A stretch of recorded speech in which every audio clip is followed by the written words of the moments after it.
First 500 కోట్లు అన్నారు, తర్వాత 1000 కోట్లు అన్నారు, ఇప్పుడు ఏకంగా 1500 కోట్లు అంటున్నారు. ఇది ఏంటో కాదు, రాజమౌళి మహేష్ బాబు కాంబినేషన్లో రాబోతున్నటువంటి మూవీ యొక్క బడ్జెట్. ఈ మూవీ అయితే ఏకంగా 3 పార్ట్లుగా అయితే తీయబోతున్నారని తెలుస్తుంది. ఫస్ట్ పార్ట్, సెకండ్ పార్ట్తో పాటు 3వ పార్ట్ కూడా ఈ మూవీ అయితే ఉండబోతుంది. ఒక సెన్సేషనల్ ప్రాజెక్ట్ని, సెన్సేషనల్ కథతో అయితే టాలీవుడ్ ప్రేక్షకుల ముందైతే తేబోతున్నాడు. ప్రపంచవ్యాప్తంగా కూడా ఈ మూవీ ఎక్కువ థియేటర్లో రిలీజ్ అవ్వడానికి అయితే ప్రయత్నిస్తున్నాడు ఎస్ఎస్ రాజమౌళి. భారీ బడ్జెట్ మూవీస్కి పెట్టిన పేరైనటువంటి రాజమౌళి మహేష్ బాబుతో చేయబోతున్నటువంటి ఈ వండర్ చూడడానికి ప్రపంచవ్యాప్తంగా అయితే ప్రేక్షకులు ఎంతో ఆసక్తితో ఉన్నారని తెలుస్తుంది.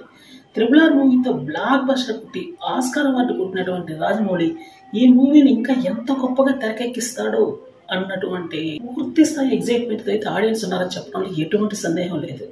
కమల్ హాసన్ మణిరత్నం కాంబినేషన్ లో రావాల్సినటువంటి థగ్ లైఫ్ మూవీ ఇంతకుముందు గ్లిమ్స్ అయితే రిలీజ్ చేసి వదిలేశారు. ఈ మూవీ వాస్తవానికి ఎప్పుడు రిలీజ్ అవుతుందో తెలియనటువంటి పరిస్థితి.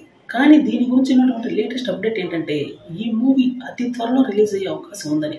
సైలెంట్గా ఈ మూవీ యొక్క షూటింగ్ అయితే కొనసాగుతుంది.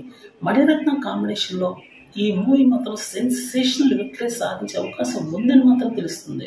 రీఎంట్రీ ఇచ్చినటువంటి కమల్ హాసన్ అయితే బ్లాక్ బస్టర్స్ తో దూసుకెళ్తున్నాడని చెప్పాలి. విక్రమ్ అయితే బ్లాక్ బస్టర్ అందుకున్నటువంటి కమల్ హాసన్ ఇప్పుడు తీయబోయే మూవీ కూడా బ్లాక్ బస్టర్ అవుతుంది అని దృఢ నిశ్చయంతో ఉన్నాడు. భారతీయుడు 2 మిగిల్చినటువంటి విషాదం నుండి బయటపడి ఈ మూవీని తొందరగా తెరకెక్కించి రిలీజ్ చేయాలని గట్టి పట్టుదలతో ఉన్నాడు. ప్రశాంత్ వర్మ అయితే ఒక సెన్సేషనల్ ప్రాజెక్ట్ అయితే చేపట్టాడని చెప్పాలి. నందమూరి బాలయ్య బాబు యొక్క తనయుడు మోక్షజ్ఞ అయితే హీరో ఎంట్రీ ఇవ్వబోతున్నాడు. ఇది ఒక పూర్తి స్థాయి మైథలాజికల్ మూవీ అని అయితే చెప్తున్నాడు. ప్రశాంత్ వర్మ అంటూ ఇంట్రడ్యూస్ చేస్తే ఒక హీరోని అది బ్లాక్ బస్టర్ చెప్పుకోవాల్సి ఉంటుంది. చిన్న హీరోని సైతం పెద్ద స్టార్లుగా అవతరింపజేసే శక్తి యొక్క ప్రశాంత్ వర్మకైతే పుష్కలంగా ఉందని చెప్పాలి. అందుకని ఈ మూవీ కరెక్ట్గా ప్రశాంత్ వర్మకే ఇచ్చాడు నందమూరి బాలయ్య బాబు. ఈ సినిమా ద్వారా ఇంట్రొడ్యూస్ అంటే అయితే మాత్రం బ్లాక్ బస్టర్ కొట్టడం అయితే గ్యారంటీ అనేది తెలుస్తుంది. కాకపోతే ఈ మూవీ రిలీజ్ అవడానికి చాలా టైం అయితే పట్టే అవకాశం గట్టిగా ఉందని తెలుస్తుంది. మరొక వైపున ప్రశాంత్ వర్మ చేయాల్సినటువంటి movie prestigious movie, continuation movie జై హనుమాన్.